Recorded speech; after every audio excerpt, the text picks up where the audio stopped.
दोस्तों, 2023 में इस साल मां दुर्गा हाथी पर सवार होकर पृथ्वी लोक में पधारेंगे।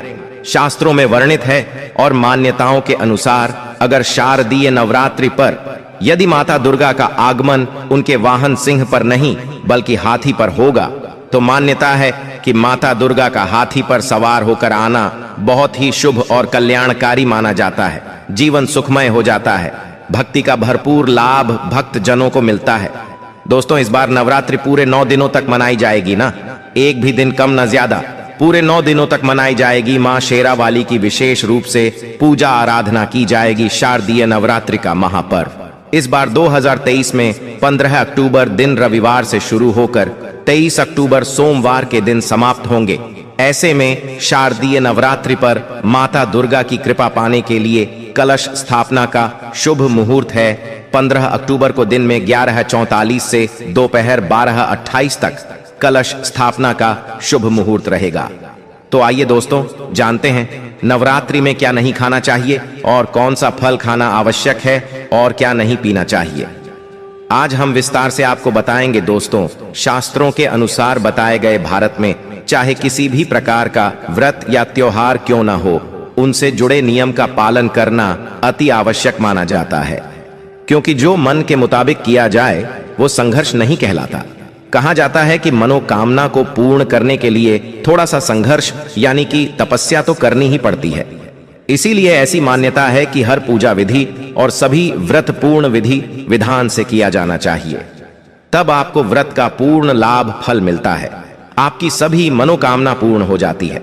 इसीलिए हर शास्त्र यही कहता है कि सच्चे दिल से अगर आपके मन में ईश्वर के प्रति श्रद्धा हो तो पूजा पाठ का सारा फल मिल जाता है, और अगर मन में ईश्वर भक्ति के प्रति शंका हो तो उस मनुष्य को कई जन्मों तक सुख नहीं मिलता। भागवत गीता में भगवान श्री कृष्ण ने स्वयं कहा था, जो मनुष्य सच्चे हृदय से ईश्वर को पुकारता है तो उसका नाता उस शक्ति से जुड़ जाता है जिसे आपने सच्चे हृदय से पुकारा था। इसीलिए भगवान भी कहते हैं कि सच्चे हृदय से ही ईश्वर को पुकारें तो वह आपकी हर मनोकामना पूर्ण करते हैं। कई लोग ऐसे हैं जो भगवान के सामने घंटों पूजा पाठ करते हैं तथा रोते हैं, फिर भी भगवान उनकी कभी नहीं सुनता।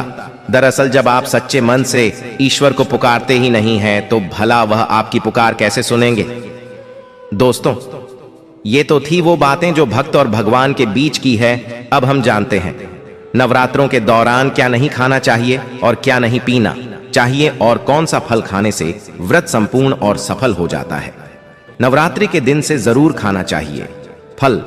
शास्त्रों में बताया जाता है कि भगवान के भोग में सेब आदि जरूर अर्पित किया जाता है। अगर आपका व्रत है तो आपको से जरूर खाना चाहिए।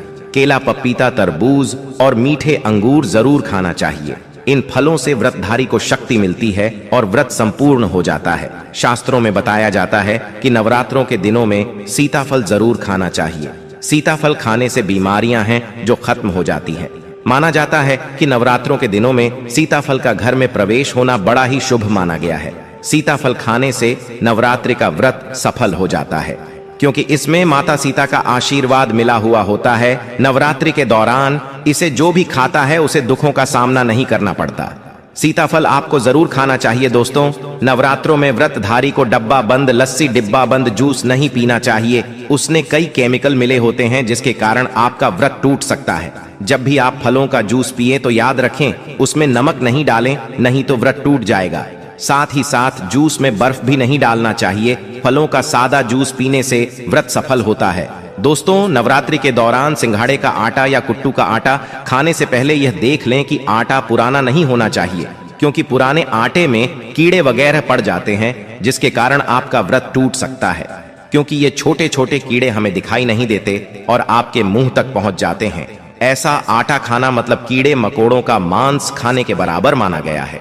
दोस्तों, नवरात्रि के दौरान आप शाम के समय खाने में दही ले सकते हैं, आलू वगैरह खा सकते हैं, साबूदाने की टिकिया बनाकर खा सकती हैं, साबूदाने के और आलू के पापड़ भी खा सकते हैं। कई सब्जियां तो ऐसी हैं जो नवरात्रि के दौरान भोजन में शामिल कर सकते हैं। इससे आपको एनर्जी मिले और व्रत सफल हो जाएगा। नवरात्रि के दौरान आप दूध पी सकते हैं जो आपको ताकत देगा। चाय वगैरह भी पी सकते हैं, लेकिन याद रहे उसमें नमक न डालें। एक बात का ध्यान रहे, व्रतधारी को पेट भर खाना यानी गले तक भोजन नहीं करना चाहिए, नहीं तो व्रत रखने का कोई भी फायदा नहीं होगा। थोड़ा थोड़ा खा सकती है दोस्तों। नवरात्रि के 9 दिन शक्ति मां दुर्गा को समर्पित होते हैं। आंतरिक के 9 दिन माता रानी के 9 अलग अलग स्वरूपों का पूजन किया जाता है। नवरात्रि के 9 दिनों में माता रानी को अलग अलग स्वरूप के हिसाब से कुछ अलग अलग भोग अर्पित किए जाते हैं। लेकिन क्या आप जानते हैं कुछ ऐसी वस्तु है जिन्हें नवरात्रि के दौरान भूलकर भी माता रानी को अर्पित नहीं करना चाहिए। अगर इन वस्तुओं को आप गलती से भी माता रानी को अर्पित कर देते हैं तो आपको व्रत और पूजन का पूर्ण लाभ नहीं होगा। इसीलिए माता रानी की कृपा प्राप्त करने के लिए आपको यह जानना अति आवश्यक है कि वो कौन सी ऐसी वस्तु है जो माता रानी के पूजन में भूलकर भी नहीं करना चाहिए। तो आइए मां का जयकारा लगाते हुए वीडियो को शुरू करते हैं। दोस्तों, नंबर 1, नवरात्रि के दौरान शादीशुदा महिलाओं को सफेद कपड़े पहनकर पूजा पाठ नहीं करना चाहिए। साथ ही साथ काले कपड़े भी नहीं पहनना चाहिए। इससे पूजा व्रत आदि खंडित हो जाती है। माता की चौकी जब आप लगाए तो उसके नीचे कागज नहीं लगाना चाहिए। माता की चौकी हमेशा लाल कपड़ा बिछाकर ही बनाना चाहिए। हमेशा याद रहे, नवरात्रों के इन 9 दिनों तक व्रतधारी को अपना आसन मां की चौकी के आगे ही लगाना चाहिए और वहीं पर आपको सोना चाहिए। मंदिर को नवरात्रों के दौरान अकेला नहीं छोड़ा जाता, बहुत ही अशुभ माना जाता है। इससे दुर्गा माता नाराज हो जाती है और हमेशा के लिए चली जाती है। दोस्तों, नंबर 2, नारियल हिंदू धर्म में नारियल को समर्थित धन, श्रद्धा और सम्मान का सूचक माना जाता है। नारियल को श्रीफल भी कहा जाता है। नारियल को सुख समृद्धि में वृद्धि करने वाला माना जाता है। नारियल का हर मांगलिक कार्य में विशेष महत्व होता है। जैसे कि आप सभी जानते हैं कि माता रानी के कई मंदिरों में नारियल से बलि भी दी जाती है और माता रानी के पूजन में नारियल का इस्तेमाल हम सभी करते हैं। खासकर कलश की स्थापना नारियल से ही की जाती है।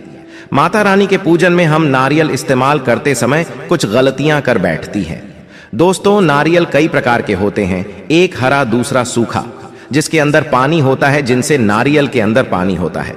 माता रानी के पूजन में सदैव पानी वाला और जटा वाला नारियल ही इस्तेमाल करें। नारियल पूर्ण होना चाहिए, नारियल चटका हुआ या टूटा हुआ नहीं होना चाहिए, क्योंकि साबुत नारियल ही पूर्ण और पवित्रता का प्रतीक होता है। साबुत नारियल ही सुख समृद्धि का प्रतीक होता है। साबुत नारियल को ही श्रीफल यानी कि मां लक्ष्मी का फल कहा जाता है। नवरात्रि में माता रानी के कलश की स्थापना करते समय जटा वाला यानी पानी वाला नारियल ही कलश पर स्थापित करना चाहिए। साथ ही यह ध्यान रखना चाहिए कि नारियल को सदैव कलश के ऊपर लिटाकर रखना चाहिए। घट स्थापना करते समय कभी भी नारियल को खड़ा करके नहीं रखा जाता। नारियल को सदैव लेटाकर कलश पर रखा जाता है। साथ ही नारियल को स्थापित करने से पहले आप नारियल को लाल कपड़े में लपेटकर उस पर तिलक करके और फिर लाल चुनरी उड़ाकर आप नारियल को कलश के ऊपर स्थापित करें। शास्त्रों के अनुसार कलश के ऊपर जब सही तरीके से नारियल रखा जाता है और सही प्रकार का नारियल रखा जाता है, तभी ही पूजन का पूर्ण फल प्राप्त होता है। यह भी ध्यान रहे कि महिलाएं माता रानी को नारियल अर्पित कर सकती है, लेकिन कभी भी माता रानी के सामने नारियल को भूलकर भी न तोड़ें, क्योंकि नारियल बीज रूप होता है और स्त्रियां बीज रूप से ही शिशु को जन्म देती हैं। इसीलिए कभी भी महिलाओं को नारियल नहीं तोड़ना चाहिए। दोस्तों, नंबर 3, लौंग। हम सभी माता रानी के पूजन में इस्तेमाल करते हैं, लेकिन लौंग का इस्तेमाल करते समय एक बहुत बड़ी गलती कर बैठते हैं। हमेशा ध्यान रखना चाहिए कि माता रानी को सदैव फूल वाली लौंग ही अर्पित करना चाहिए। जिन लौंग के ऊपर फूल नहीं होता या फिर जिस लौंग के पीछे लकड़ी की डंडी नहीं होती, उसको आप माता रानी के पूजन में भूलकर भी इस्तेमाल न करें। फूल वाले लौंग को ही पूर्ण माना जाता है और माता रानी के पूजन में कोई भी अपूर्ण वस्तु, कोई भी खराब वस्तु या टूटे हुए अक्षत इस्तेमाल नहीं करना चाहिए। इसीलिए सदैव पूजन में फूल वाली लौंग का ही इस्तेमाल करें।